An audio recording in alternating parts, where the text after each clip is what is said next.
मित्रों, एक बार माता लक्ष्मी चीर सागर में भगवान विष्णु के पैर दबा रही थीं। तो पैर दबाते दबाते माता लक्ष्मी ने भगवान विष्णु से कहा, हे प्रभु, आज मेरे मन में 3 प्रश्न उठ रहे हैं। यदि इन 3 प्रश्नों के उत्तर देकर आप मुझे संतुष्ट करेंगे तो मेरे मन को बहुत शांति मिलेगी। तब भगवान विष्णु कहते हैं, हे देवी, आखिर तुम्हारे मन में कौन से 3 प्रश्न हैं? तो माता लक्ष्मी कहती है, हे प्रभु, वो कौन सी स्त्री होती है जिसके भाग्य में संतान सुख नहीं होता है? दूसरा प्रश्न ये है कि कौन सी स्त्री समय से पहले विधवा होती है? और मेरा तीसरा प्रश्न ये है कि कौन सा श्रृंगार करने से स्त्री को स्वर्ग में स्थान प्राप्त होता है? मित्रों, तब भगवान विष्णु कहते हैं कि हे लक्ष्मी, ये तुम्हारे तीनों प्रश्न बहुत ही ज्यादा महत्वपूर्ण हैं। जो भी व्यक्ति इन तीनों प्रश्नों के उत्तर समझकर इस पर्याप्त ज्ञान को अपने जीवन में उतार लेता है, उसे जीवन में सुख की प्राप्ति होती है। मित्रों, भगवान विष्णु कहते हैं, हे देवी लक्ष्मी, अब मैं तुम्हें तुम्हारे तीनों प्रश्नों के उत्तर एक छोटी सी कथा के माध्यम से देने वाला हूं। इस कथा के माध्यम से तुम अपने तीनों प्रश्नों के उत्तर ठीक तरह से समझ पाओगी। परंतु मेरी एक विनती है, जब तक मैं कथा सुनाऊं तब तक तुम्हें इस कथा को ध्यान से सुनना है।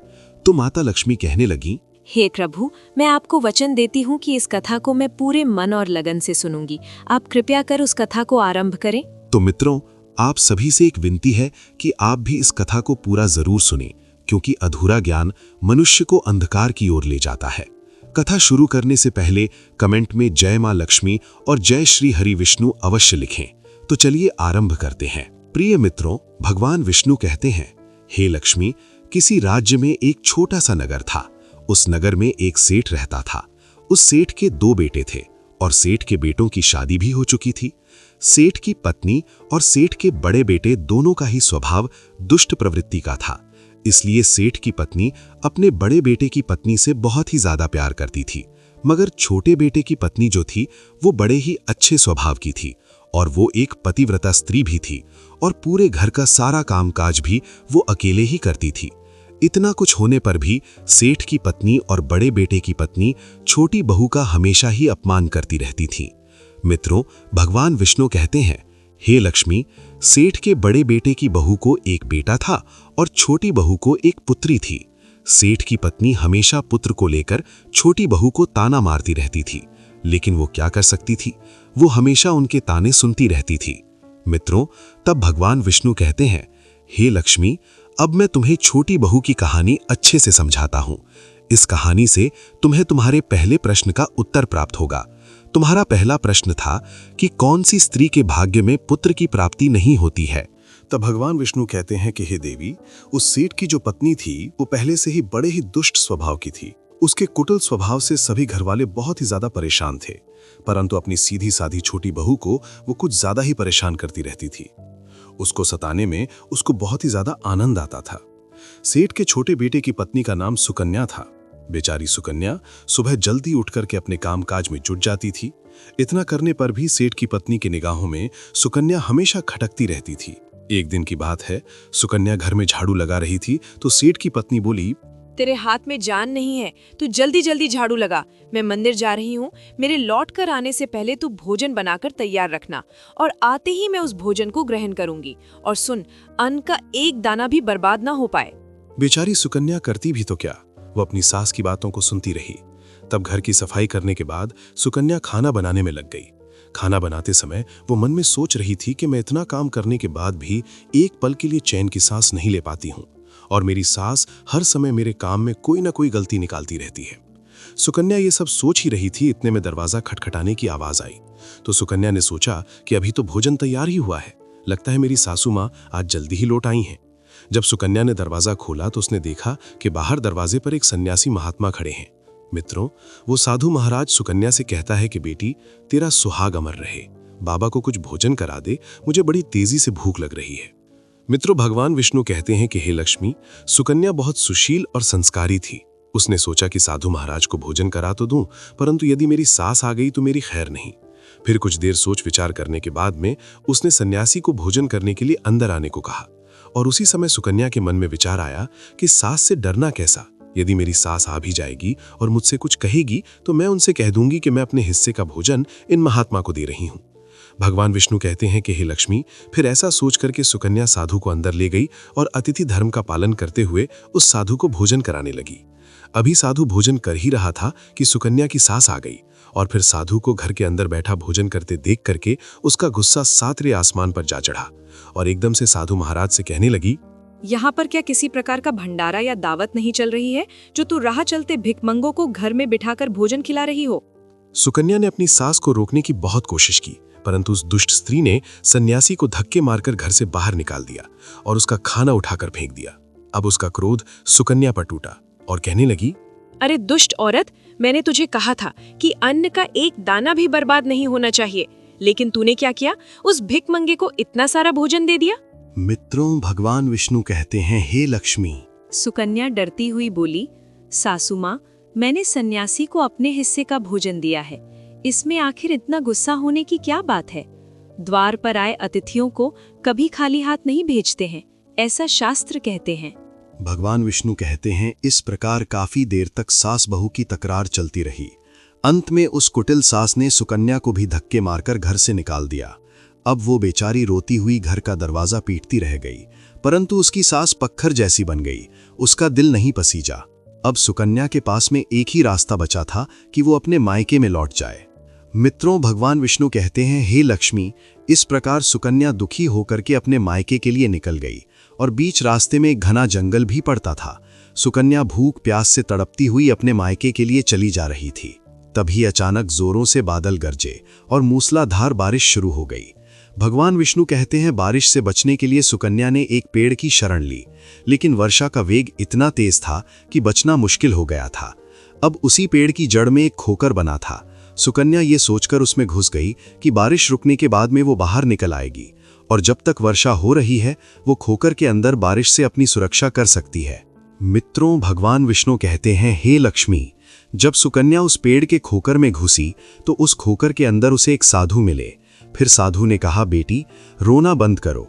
मुझे मालूम है कि तुम्हारे घर वाले तुम्हारा अनादर इसलिए करते हैं कि वो दुष्ट प्रवृत्ति के हैं और तुम्हें ताना इसलिए मारते हैं कि तुम्हारी जेठानी को पुत्र की प्राप्ति हो गई है और तुम्हें अभी तक पुत्र की प्राप्ति नहीं हुई है। इसलिए तुम चिंता मत करो, मैं तुम्हें एक पर्ची देता हूं।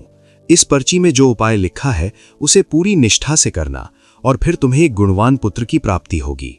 मित्रों, इस प्रकार वो साधु महात्मा पर्ची देकर वहां से अंतर्ध्यान हो गए। उधर जब वर्षा बंद हो गई तो सुकन्या को ढूंढता हुआ उसका पति वहां पर पहुंच गया और फिर सुकन्या मायके ना जाकर उसी जंगल में एक कुटिया बनाकर रहने लगी। भगवान विष्णु कहते हैं, हे लक्ष्मी, एक दिन की बात है, सुकन्या को पुत्र का ख्याल आया और सोचने लगी कि यदि मेरे पास में भी एक पुत्र होता तो ससुराल में मेरी भी इज्जत होती। वो ऐसा सोच ही रही थी कि उसे साधु की दी हुई वो पर्ची याद आ गई और जब सुकन्या ने पुत्र प्राप्ति के लिए उस पर्ची को पढ़ा तो उसमें लिखा था कि बेटी, पुत्र प्राप्ति के लिए हमेशा स्त्री को रात्रि के समय पुरुष के बाईं तरफ सोने के चाहिए। ऐसा करने से कुछ समय के बाद में बाईं तरफ लेटने से नाक का दायां स्वर और दाहिनी करवट लेटने से नाक का बायां स्वर चालू हो जाता है और फिर जब भी पुत्र प्राप्ति की इच्छा हो तो उस स्थिति में मिलन से पहले ये निश्चित कर लेना चाहिए कि पुरुष का दायां स्वर चलने लगे और स्त्री का बायां स्वर चलने लगे। उसी समय गर्भ धारण किया जाना चाहिए। ऐसा करने से निश्चित ही पुत्र की प्राप्ति होती है और इसके विपरीत नाक के स्वर चलने से पुत्री की प्राप्ति होती है। मित्रों, पर्ची में आगे लिखा था कि मासिक धर्म शुरू होने के प्रथम 4 दिवस में मिलन से पुरुष रोग को प्राप्त होता है। 5वीं रात्रि में मिलन से कन्या की प्राप्ति होती है। 6ठी रात्रि में मिलन से पुत्र होता है। 7वीं रात्रि में मिलन से बंध्या पुत्री होती है। 8वीं रात्रि में मिलन से ऐश्वर्यशाली पुत्र होता है। 9वीं रात्रि में मिलन से ऐश्वर्यशाली पुत्री होती है। 10वीं रात्रि में मिलन से अति श्रेष्ठ पुत्र होता है। 11वीं रात्रि में मिलन से सुंदर व अच्छे संस्कार वाली पुत्री होती है। मित्रों, भगवान विष्णु कहते हैं, हे लक्ष्मी, इस प्रकार उस सुकन्या ने 10वीं रात अपने पति से मिलन किया और गर्भ धारण किया। अब सुबह स्नान आदि क्रिया से निवृत्त होकर के पूजा पाठ करके सुकन्या का पति लकड़ी काटने चला गया। उसके पति के जाने के बाद तूफान आ गया। अब सुकन्या की झोपड़ी तूफान में उड़ गई और भारी बारिशा होने लगी और फिर सुकन्या बारिश से बचने के लिए एक पेड़ पर एक पता लिखती हैं। यह पता उसी खोकर का था जिस खोकर में सुकन्या बारिश से बचने के लिए पहले छुप गई थी और सुकन्या ने पेड़ के ऊपर पता इसलिए लिखा था कि जब उसका पति वापस आए तो पेड़ पर लिखा हुआ पता पढ़ करके उसी खोकर के पास आ जाए। मित्रों, भगवान विष्णु कहते हैं, हे लक्ष्मी, उधर सुकन्या उस खोकर में आकर छुप जाती हैं, जो खोकर एक पेड़ की जड़ में बना हुआ था। उस पेड़ के पास में 2 राक्षसी का निवास स्थान था। इधर तो वो सुकन्या वर्षा से बचने के लिए उस खोकर में छुपी हुई थी, और उधर वो दोनों राक्षसी बारिश से परेशान होकर के उस पेड़ की तरफ चली आ रही थी। फिर दोनों पेड़ के नीचे आकर के एक राक्षसी कहने लगी, अब तो चला भी नहीं जाता, वरने मन तो कर रहा था कि सोने के टापू पर चली जाऊं। तभी दूसरी राक्षसी बोली, इसमें क्या बड़ी बात है, ये पेड़ हमें अभी उड़ा करके वहीं पहुंचा देगा जहां पर सोने का टापू है। मित्रों, ऐसा कहकर वो दोनों राक्षसी पेड़ की शाख पर बैठ गई और पेड़ एकदम से उड़ने लगा। उधर थकी हारी सुकन्या खोकर में छुपी हुई थी। खोकर में घुसते ही सुकन्या की नींद आ गई थी, लेकिन पेड़ के उड़ने से लगने वाले झटकों से सुकन्या की नींद खुल गई और पेड़ को उड़ता देख करके वो एकदम से घबरा गई।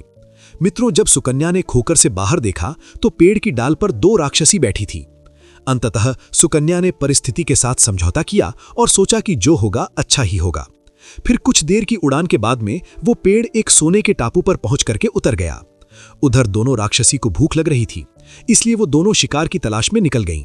भगवान विष्णु कहते हैं, हे लक्ष्मी, उन दोनों राक्षसी के जाने के बाद में सुकन्या खोकर से बाहर निकली और उसने चैन की सांस ली। अब जैसे ही सुकन्या ने सोने के टापू पर फैली रेत को देखा तो एकदम से अचंभित हो गई कि ये रेत तो चमचमा रही है, और जैसे ही सुकन्या ने रेत को हाथों में उठाया तो एकदम से चिल्लाने लगी, अरे ये तो सोने की रेत है। और फिर सुकन्या ने अपनी साड़ी के आंचल में वो जितनी रेत बांध सकती थी उसने बांध ली और पुनः आकर के उसी खोकर में छिप गई। मित्रों, भगवान विष्णु कहते हैं, इधर तो सुकन्या का उस खोकर में वापस जाना हुआ, उधर दोनों राक्षसी पेड़ पर वापस आ गईं और वो आपस में कहने लगी, आज तो भर पेट खाना खाकर के पूरी तृप्ति हो गई, अब चलो वापस लौट चलते हम जहाँ से आए थे।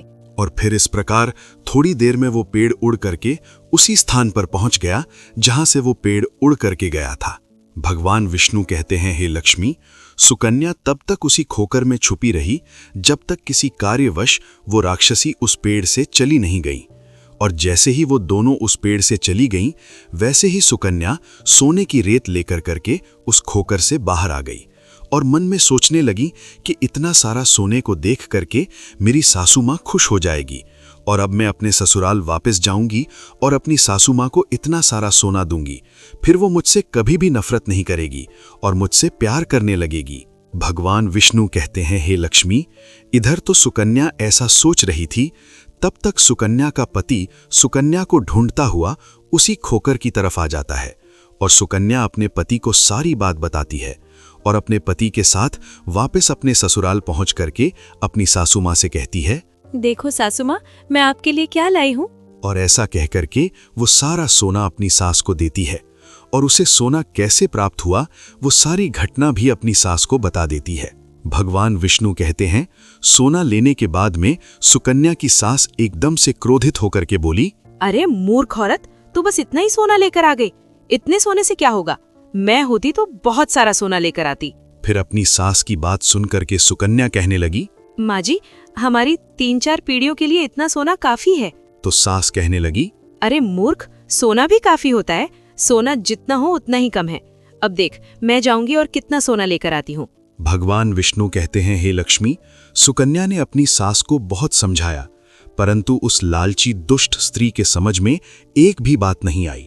उसने सुकन्या की एक भी बात नहीं सुनी और जाकर के उसी पेड़ के खोकर में बैठ गई। उधर वो दोनों राक्षसी जैसे ही पेड़ पर आईं तो एकदम से वो पेड़ उड़ने लगा।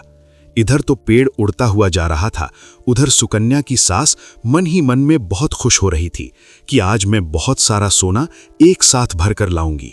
भगवान विष्णु कहते हैं, इधर तो सुकन्या की सास अपने मन में खुशियां मना रही थी, उसी समय एक राक्षसी कहने लगी, चलो आज स्वर्ण द्वीप पर ना चल करके मत्स्य द्वीप पर चलते हैं, आज मछलियाँ खाने का बहुत मन कर रहा है।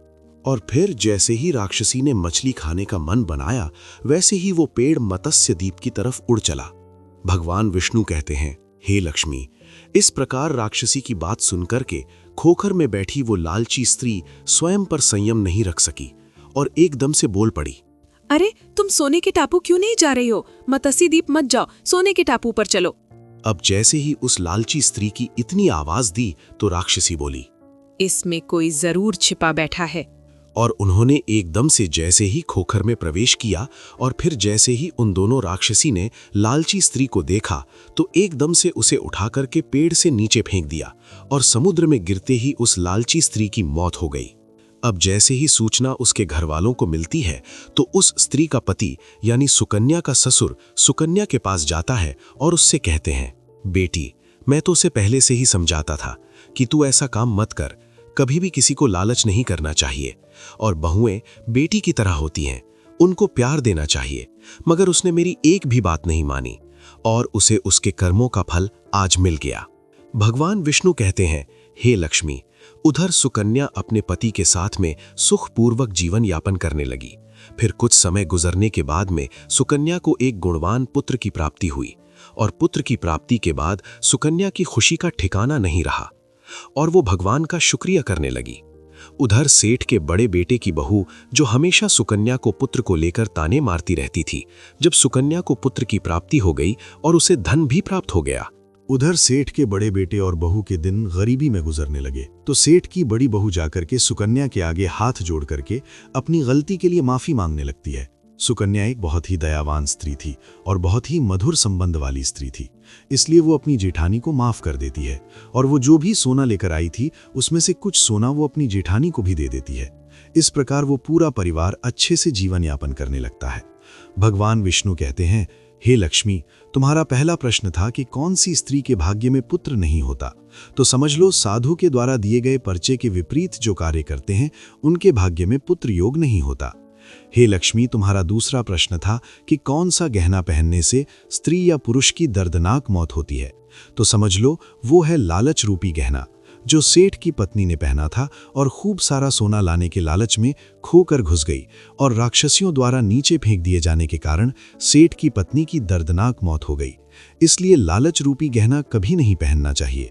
हे लक्ष्मी, अब तुम्हारा तीसरा प्रश्न था कि कौन सा श्रृंगार करने से स्त्री को स्वर्ग में स्थान मिलता है, तो वो चरित्र रूपी श्रृंगार यानी कि चरित्रवान और पतिव्रता स्त्री सेठ की छोटी बहू सुकन्या की तरह मृत्यु के बाद स्वर्ग में जाती है। इसलिए हर विवाहित स्त्री को पतिव्रता और चरित्रवान होना चाहिए। मित्रों, अगर ये वीडियो आपको अच्छा लगा हो तो कृपया इसे लाइक जरूर करें और कमेंट में श्रद्धा के साथ जय श्री कृष्ण अवश्य लिखें। ऐसी ही ज्ञानवर्धक, आध्यात्मिक और प्रेरणादायक कथाएं देखने के लिए हमारे चैनल को सब्सक्राइब करें और बेल आइकन दबाना बिल्कुल न भूलें। आपका एक लाइक और एक कमेंट हमें और बेहतर वीडियो बनाने की प्रेरणा देता है।